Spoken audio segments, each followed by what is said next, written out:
Okay, so at some point in our life, we have all been told that you are special or unique, or you are a fighter, or you are kind, selfless, and all the good traits.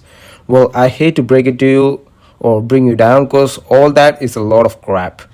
From families to relatives to friends or the people you meet, they all might have said these things to you when in fact, deep down, you know you were born useless, or you might have known your true limits in your own life.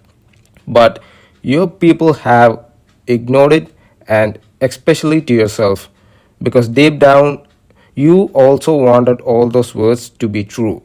But it doesn't work that way, and probably never will. You see, when we are born in this big blue world, we have been designed by a certain way and only to do certain things in life. Like, for example, take a look at a fighter. When that person was born, he didn't find his passion or decided one day to become a fighter. What made that person become a fighter was probably because he or she was bullied a lot by other kids, or he or she had a miserable, useless job that they hated, and thus their brain rewired into finding that particular purpose one day to make their life less pathetic. And if you look at the facts, most fighters actually are bullied or has a pathetic job. You see, when that person was born, their brain was never destined to have a steady paying job or to be mistreated all their life. And on the other hand, some people will be comfortable to be doing a 9 to 5 job all their life.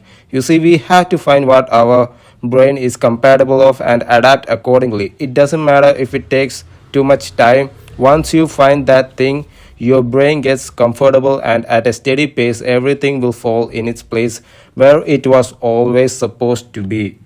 It's better to be miserable in your comfort rather than on others. And if you have no idea where to look at, start by watching movies or music or podcasts or whatever, because you might never know when your brain might take inspiration from. There's always something out there for us that we were meant to do in our life, and also try not to overthink too much. And now I want to share some examples of people who were seemed useless but ended up being one of the important figures in society just because they stuck to their craft, and even if they were homeless, because that's what they were always meant to do. The first example is Thomas Edison, who was initially seemed too stupid to learn anything, but went on to invent light bulb and various other technology that shaped industry. And Steven Spielberg, who was rejected in some of the film schools, went on to become one of the highest grossing filmmakers in the industry. And the next one is J.K. Rowling, the author of Harry Potter series, who was struggling with poverty and depression, went on to become one of the most best-selling authors of all time. These stories show that it's possible to overcome obstacles in life even if you stick with it, and potentially if you're good at it. It doesn't make you rich, because the satisfaction you get from doing what you are good at is more valuable than and peaceful than any other wealth in the world. Peace and love to all. I'll see you on the next video.